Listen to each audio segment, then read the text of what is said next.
네, 지금부터는 투자해놓은 시간으로 이어가 보겠습니다. 코스닥 지수도 장중에 상승 전환에 성공을 했는데요. 그래도 여전히 외국인 투자자들이 1조 원 넘게 현물 시장에서 매도세를 보이고 있습니다. 남은 오후장 어떤 투자 전략이 필요한지 오늘 장에 나온 핫한 이슈들, 종목들 전략 한번 세워보도록 할게요. 오늘은 유스탁 유창희 대표, 기업공시연구소 변용인 대표 두 분과 함께합니다. 어서 오세요. 네, 고맙습니다. 네, 또 탑픽주까지 저희가 준비가 되어 있으니까요. 마지막 순서로 공개해 보겠습니다. 먼저 반도체 섹터 이야기부터 나눠보겠습니다. 오후장 들면서 SK하이닉스가 장중에 상승폭을 다소 키우는 흐름을 보였습니다. 현재는 한 4%대 상승세를 보이면서 60만 닉스에 다시금 탈환을 성공했는데요. 외국인이 매도한 물량을 지금 개인이 다 받아내는 모습입니다. 유창희 본부장님. 네. 포모가 정말 극심한 것 같아요. 국내 증시는 또 수급이 굉장히 중요하잖아요. 반도체 추세가 꺾이지 않았다는 거에 대해서는 다들 좀 의견을 함께하는 것 같은데 또 수급에 따라서 변동성이 있을 수 있는 만큼 지금 구간에서는 반도체 좀 어떤 전략이 필요한지 대표님의 의견이 좀 궁금해요. 저는 일단은 외국인이 어마어마한 매도가 좀 나오고 있어요. 그러니까 하이닉스 같은 경우는 지금 아마 오늘까지 포함이 되면은 7조 한 중반대의 어떤 매도일 거고요. 이제 삼성전자도 좀 매도세가 좀 나오고 있거든요. 그런 것들을 감안한다 그러면 이걸 개인 투자자가 다 이겨낸다? 라고 보기엔 좀 힘들 거라 생각하고 있어요. 그러면 그렇다고 해서 주가 급락이 나오냐? 그건 또 아니라고 보고 있습니다. 결국에는 저는 약간 기간 조정, 그러니까 약간 가격 조정하고 기간 조정이 조금 이어질 가능성이 높지 않을까 판단을 좀 하고 있고요. 특히 이제 어저께 마이크론이 9%가 올라왔어요. 그래서 이제 하이닉스가 삼성전자보다는 그래도 좀 좋은 모습을 보여주고 있지만 이 수급이 뭐 외국인이 아니라 뭐 기관 투자자 쪽에서 뭐 공격적인 매수가 들어온다면 모르겠습니다만은 그게 아니다 그러면 수급 공백의 어떤 꼬임이 이루어질 수밖에 없는 것이고 개인 투자자만의 어떤 매수만으로는 사실은 좀 쉽진 않을 것 같다 판단을 좀 하고 있습니다. 네, 개인의 수급만으로는 좀 어려울 것 같다라고 말씀해 주셨습니다. 오늘 또 특히나 삼성전자 쪽으로 외국인의 매도 물량이 쏟아지면서 현재 10만 전자가 깨진 상황이고요. 99,850원대에서 움직이고 있다는 점 잘 체크해 보시기 바랍니다. 이렇게 반도체 소부장 쪽에 또 지금 종목별로 약간의 엇갈리는 흐름이 보이고 있는데 그래도 반도체 대장주에 비해서는 소부장주 안에서는 오늘 52주 신고가를 경신하고 있는 종목들도 나오고 있습니다. 특히나 기판주들이 최근에 게임 체인저로 분류가 되면서 지금 온기가 확산이 되고 있는데요. 변용인 대표님, 네. 유리 기판과 PCB 기판 중에서 어떤 쪽이 좀 중장기적으로 괜찮은지 사실 유리 기판은 아직까지 상용화 단계는 아니긴 하거든요. 어느 쪽 여러 번 기판을 강조해 주셨던 게 기억이 나요. 네. 우선 뭐 유리기판의 경우에는 향후에 이 칩의 발열 현상이라든가 뭐 데이터 센터에 가장 좀 적합한 구현 관점에서는 뭐 충분히 미래 기술 관점에서 좀 기대 요인들은 큰데 다만 이제 대량 양산까지에 대한 시점이 아직 뭐 상용화까지에 대한 괴리가 좀 굉장히 크다는 점에 대한 차이가 좀 있겠고요. 다만 이제 일반 우리가 이제 PCB 기판의 경우에는 사실 두 가지 양분화된 체계가 있었습니다. AI에 관련된 수요 확장 안에서 고다층 기판, MLB 기판에 대한 수요 부분들은 뭐 작년부터 실적에 관련된 확장성들 그리고 최근까지 이익 기조가 좀 견조한 흐름들을 좀 보여줬기 때문에 이 부분에 대한 성장성들을 좀 반영되고 있었는데 대덕전자의 실적 발표 통해서 확인됐던 것처럼 범용 기판에 대한 수요가 회복됐다는 점, 이 부분이 일시적인 어떤 회복이 아니라 4분기 그리고 내년까지에 대한 확장성들을 좀 더 고려해 보면 일단 밸류에이션에 대한 가치 반영 관점에서는 뭐 유리기판보다는 PCB 기판 쪽을 조금 더 우리가 관심을 좀 가져야 되지 않을까. 대덕전자에 대한 주가 흐름들이 더욱더 견조하는 모습들을 보였던 이유는 사실 뭐 3분기 어닝 서프라이즈에 대한 내용은 좀 차치하더라도 전반적인 어떤 레거시 기판에 대한 수요가 재차 좀 증가되고 있는 부분들, 여기에 대해서 고다층 기판에 대한 수요 부분들은 내년도 하이퍼스케일러들에 대한 이 공급량들 증가 관점에서 충분한 좀 기대 요인들을 낼 수 있기 때문에 앞으로 한 2년에서 3년간 기판 수요는 외형 성장의 어떤 기조와 관점에서 좀 충분한 좀 기대 요인들이 좀 될 수 있겠고, 이와 뭐 별개로 증설 투자에 관련된 어떤 외형 확장 과정은 뭐 2027년도 이후에 실적의 기여가 좀 크게 나타날 수 있는 부분이기 때문에 저는 PCB 기판에 대한 성장성을 좀 더 관심 있게 좀 봐야 되지 않나 좀 판단하고 있습니다. 네, PCB 기판 쪽에 또 한 표를 던져주셨습니다. 오늘 또 탑픽주 이 안에 있죠? 네. 네, 오늘 변영인 대표님의 또 탑픽주, 또 기판주를 준비해 오셨다고 하니까요. 저희가 마지막 순서로 한번 공개해 보도록 할게요.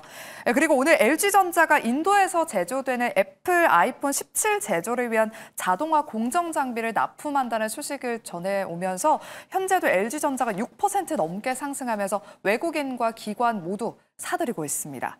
변영인 대표님, 추가 질문 드릴게요. 오늘 애플 관련주로 꼽히는 LG 이노테크 눈으로 꼽히잖아요. 신고가 랠리 달리고 있는데 눈여겨볼 만한 종목이 좀 있을까요? 일단 뭐 공급망에 관련된 기대감들이 좀 현실화가 좀 됐다는 측면에서 주목을 좀 해봐야 될 것 같은데 이게 갑자기 불거진 이슈라기보다는 사실상 뭐 미국과 중국의 무역 협상이 좀 더 장기화되고 있는 부분들, 특히나 뭐 중국에 대한 규제가 좀 가속화됐던 부분들.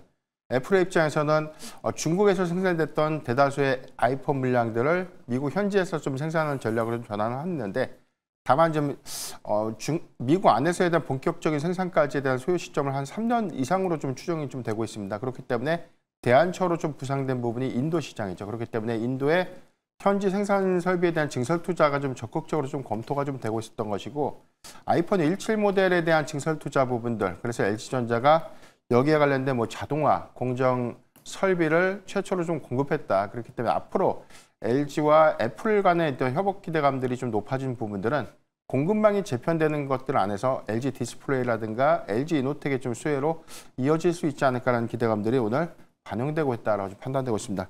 전체적으로 좀 예상될 수 있는 부분들은 일단 공급망에 대한 재편 부분들이 사실 중국 시장에 대한 어떤 이 출하 물량들 좀 감소됐던 부분들이라면 사실상 여기에 관련된 뭐 밸류체인에 관련된 어떤 공급량들도 좀 조정을 할 수밖에 없는 그런 상황이기 때문에 특히나 뭐 내년도 폴더블 아이폰에 대한 출시를 좀 앞두고 있는 부분들은 LG와의 밀착성들을 좀 더 고려했을 때 충분한 좀 기대 요인들이 좀 될 수 있지 않을까라고 좀 볼 수가 있고요.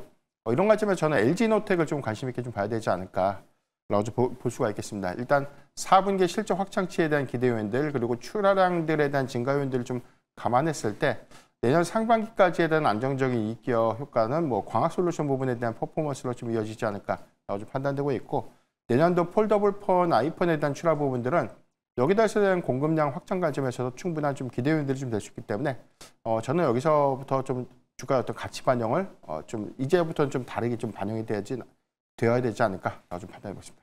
네, LG 이노텍이 지난 4월에 바닥을 찍고 최근에 우상향 흐름을 보이고 있습니다. 추가 상승 LG 이노텍 기대해보자라고 특징주로 언급을 해주셨습니다. 이렇게 IT 섹터에 대한 이야기는 여기까지 나눠보도록 하겠고요. 다음은 저희가 에너지 쪽으로 눈을 돌려서 2차 전지와 또 전력 이야기로 나눠보겠습니다.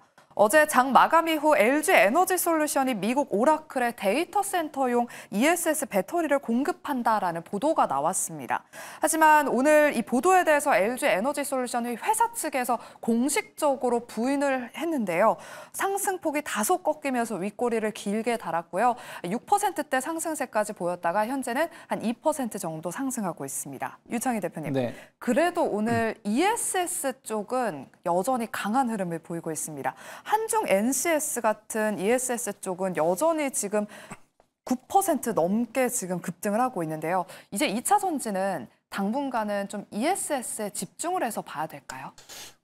ESS로 좀 많이 이제 시각이 변해 있죠. 그러니까 사실은 뭐 전기차 캐즘이 쉽게 풀리지 않는 부분들이 좀 있고 또 전기차 시장의 성장이 가파르게 가기보다는 그냥 완만한 성장세를 좀 보여주고 있다 보니까 전기차 배터리 시장의 성장보다는 오히려 이제 ESS 쪽, 특히 이제 이 데이터 센터가 어마어마한 전기를 사용을 해야 되는데 그것이 어떤 발전만 가지고는 다 해소를 못 한다는 거죠. 또 발전은 또 한계가 있다 보니까. 그래서 ESS 쪽으로 해가지고의 어떤 그 전환 혹은 대체 가능성이 계속 얘기가 나오고 있어요. 그래서 아직은 뭐 뉴스는 조금 더 확인해 봐야 되겠습니다만은 LG 에너지 솔루션은 이미 한 재작년부터 ESS 쪽으로 해서 상당히 전환을 좀 많이 했고 일부 미국의 생산 라인에서도 ESS로 전환시킨 부분들이 좀 있습니다. 그래서 이런 부분들이 매출에도 좀 반영되고 있는 부분들이 좀 있고 ESS 시장은 뭐 우리나라뿐이 아니라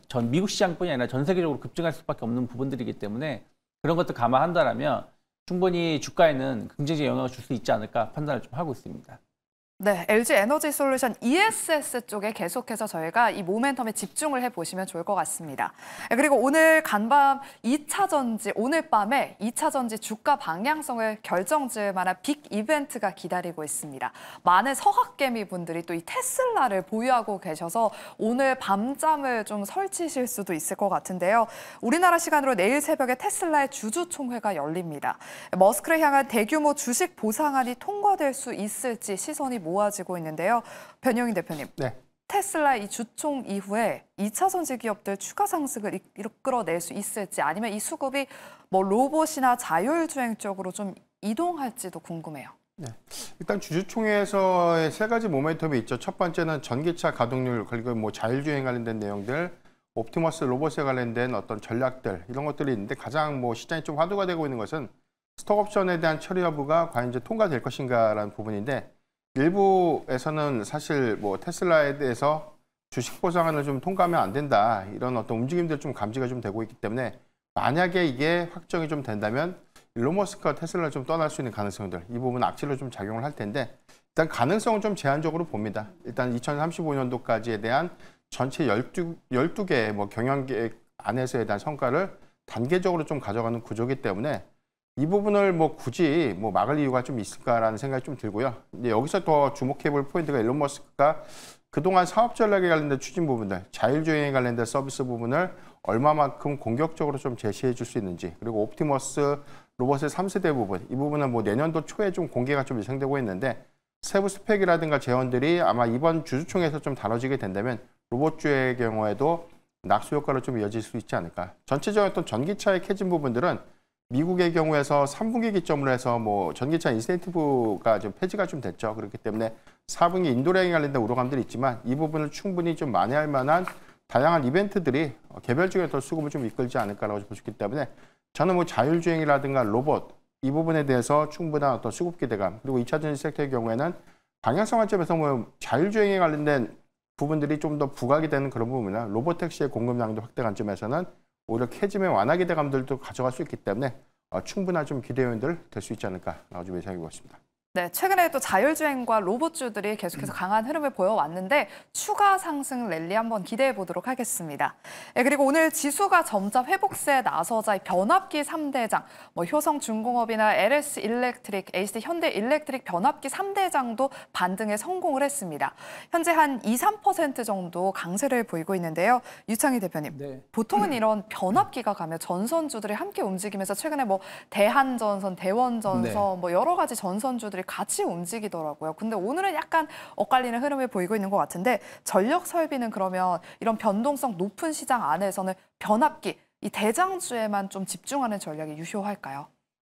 사실은 뭐 변압기 업체들의 실적이 워낙에 좋게 나오다 보니까 뭐 이들 기업에 집중하는 게 더 좋은 선택일 수도 있다 판단을 하고 있습니다. 하지만 변압기 업체들의 실적이 좋아진다는 얘기는 전선 케이블 업체들도 같이 실적이 좋아질 수밖에 없다라고 보시면 될 것 같아요.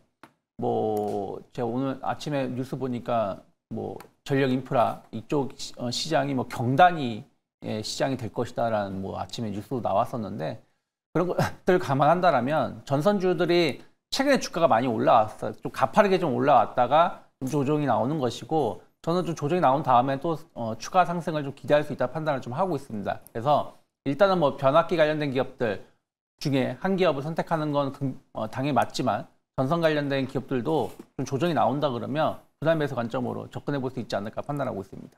네, 결국에는 이 전선 쪽도 이 낙수 효과를 입을 것이다라고 말씀 전해주셨습니다.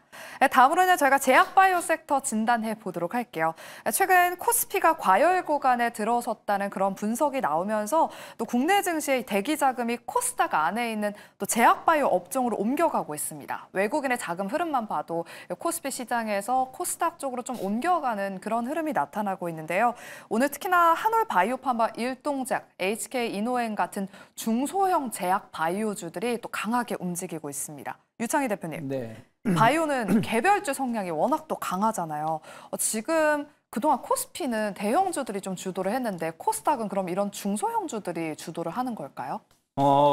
글쎄요, 뭐 바이오주들이 워낙에 이제 못 가다가 지금 이제 최근 들어서 움직임이 나오는 것이기 때문에 이것만 가지고 바이오의 추세가 완벽히 전환됐다라고 말하기는 좀 힘들다고 판단하고 있어요. 하지만 어쨌든 이제 분위기는 사실은 바이오주들이 움직일 수 있는 분위기는 계속 만들어지고 있었다라는 것이죠. 저는 뭐 12월 금리 인하 거의 뭐 기정사실화 해도 된다라고 판단하고 있거든요. 그런 부분들이 성장주 중에서 바이오에 대한 관심을 충분히 이제는 불러일으킬 수 있다 생각하고 있고, 또 내년에 JP모건 헬스케어라든지 이런 이벤트, 그리고 이제 우리나라 기업들이 기술력이 계속 확인되면서 성장을 하고 있는 거거든요. 예전에 이제 바이오주 하면은 임상 실험만 한다, 그리고 관련돼서 연구를 한다. 그러니까 전혀 내용은 없었죠. 그냥 어떤 그런 묻지마 투자 형식이 많았다면, 지금의 바이오주들은 상당 부분 기술력이 확인되면서 또 그런 것들을 기술 수출을 하면서 주가가 움직이는 것이기 때문에 저는 충분히 좀 기대감으로 조금 조정이 나온다 그러면 부담에서 가능하다 생각을 좀 하고 있어요. 그래서 저는 뭐 플랫폼 관련된 기업들, 특히 뭐 리가캔바이오 같은 경우도 고점 돌파에 대한 어떤 기대감도 충분히 있을 수 있기 때문에 그런 부분들에 좀 맞춰서 대응하시면 좋다 생각하고 있고, 다만 이제 비만 치료제에 관련돼서는 좀 변동성을 좀 대비하셔야 된다 생각을 좀 하고 있습니다. 그동안 이제 꽤 큰 조정이 나왔지만 또 반등도 좀 세게 나오고 있는 부분들이 있기 때문에 그런 부분들에 대한 어떤 대응을 잘할 수 있다라면 모르겠지만, 잘 못한다 그러면 조금은 저는 뭐 플랫폼 쪽을 바라보는 게 맞지 않을까 판단하고 있습니다. 네, 플랫폼 기업에 주목해보자라고 말씀해 주시면서 리가캠 바이오를 특징 기업으로 언급해 주셨습니다. 네, 그리고 다음으로는 의료 AI 쪽은 그럼 어떤지 또 여쭤보도록 할게요. 어제 신테카 바이오가 개별 이슈로 급등을 했었고요. 오늘은 의료 AI 대표주로 꼽히는 루닛이 그 바톤을 이어받고 있습니다. 변영희 대표님. 네. 그동안 루닛이 또 의료 AI 대장주 역할을 해왔었잖아요. 다른 후속주로 좀 온기가 퍼질 수 있을지, 의료 AI도 정말 조정을 많이 받았더라고요.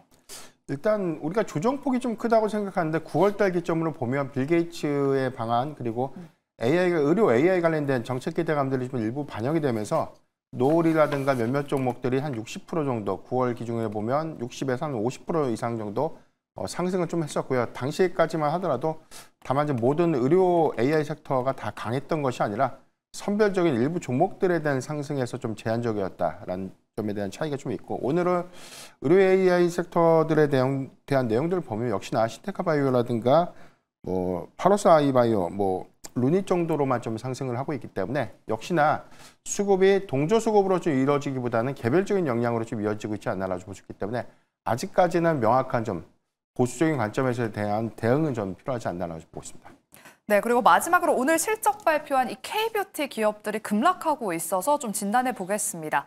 달바 글로벌이 크게 예상치를 하회하는 3분기 실적을 발표하면서 현재 20% 가깝게 지금 급락세를 이어가고 있고요. 그리고 오전에는 APR의 실적 발표가 있었는데요. 컨센서스를 상회하는 실적을 발표했음에도 불구하고 APR 현재 8% 넘게 밀리고 있습니다. 변영희 대표님, 네. K뷰티가 2분기 실적 때도 실적 잘 나왔는데도 뭐 주가 크게 하락했었는데 좀 보수적으로 바라봐야 될 때인가요? 일단 달바 글로벌과 APR은 좀 실적에 대한 극명한 좀 차이가 있습니다. APR의 경우는 사상 최대 실적이었고 이익 기조에서도 컨센서스를 좀 상회를 했는데, 이게 좀 두 가지 측면이에요. 외인의 매도세가 오늘 세어론으로 좀 작용한 점, 두 번째는 스트릿 컨센서스가 좀 예상보다는 좀 미흡했다는 평가가 좀 있기 때문에 이가 두 가지 원인이 오늘 8%대 하락으로 좀 이어지지 않았나라고 보는데, 그동안 좀 52주 고가에 대한 흐름들을 좀 감안했을 때 오늘의 어떤 하락 부분들을 실적의 또 훼손 관점에서 좀 판단한 것은 다소 좀 무리가 있지 않나. 다만 좀 달바 글로벌의 경우에는 2분기와 3분기 연속으로 시장의 기대치를 좀 하회했던 실적 부분들이 4분기에 대한 우려감으로 좀 작용했다는 점. 특히나 3분기 수출 데이터에서 확인됐던 부분들이 모두 다 좋기보다는 지역별 편차가 좀 큰 부분들이기 때문에 화장품주의 경우에는 명확하게 2분기에서 성과가 좀 나왔던 종목들을 좀 제외한다면 다소 좀 보수적으로 제가 봐야 된다고 좀 강조를 좀 드린 것처럼 이번 실적 기조도 아마 보고 좀 매수하는 거 기대감에 좀 매수하기보다는 실적 이후에 접근이 좀 유효하지 않을까 좀 판단하고 있습니다. 네, 그럼 이제 마지막 순서로 두 분의 탑픽주 공개해 보겠습니다. 먼저 유창희 대표님의 오늘 탑픽주는 ESS네요. 네, 신성 ST를 가지고 나왔습니다. 물론 이제 LG 에너솔루션의 어떤 뉴스는 조금 더 확인이 필요하겠습니다만은 사실은 예전에 ESS 하면 LG 에너솔루션이 상당히 시장을 선점을 하고 있었거든요. 그것을 이제 다시 이쪽으로 사업을 좀 전환시키면서 고성장은 전 충분히 이루어질 수밖에 없지 않을까 판단을 좀 하고 있고, 그와 관련해서 신성 SP가 관련된 매출이 상당히 많다라는 것이죠. 지금 수주 잔고가 한 1조 원 조 단위대로 상당히 높게 쌓여 있는 부분들 감안한다라면 저는 일단 5만 5천 정도까지 목표가 열어놓을 수 있다 생각하고 있고 4만 원만 이탈하지 않는다라면 저는 단기적으로 조정 지분할 매수 가능하지 않을까 판단하고 있습니다. 네, 이어서 변용희 대표님의 오늘 탑픽 어떤 기판주예요? 네, 저는 이수페타시스를 좀 준비했는데요. 일단 주요 고객사의 AI 가속화 부분들, 이 부분에 대한 내재화가 좀 이루어지고 있는 점들은 2026년도에 대한 실적 추정 시 상향기 대감으로 좀 작용할 수 있겠고, 북미양 시장 점유율 60%를 좀 차지하고 있기 때문에 공격적인 증설 투자가 좀 완료되는 2027년도까지 성장 기조는 주목해봐야 되지 않을까. 이런 관점에서 목표가 12만 5천 원, 손절가 9만 1천 원 제시해드리겠습니다. 네, 오늘의 탑픽주 신성 ST와 이수페타시스였습니다. 저희가 준비한 순서는 여기까지고요. 저희는 내일 이 시간에 돌아오도록 할게요. 함께해 주신 여러분 고맙습니다.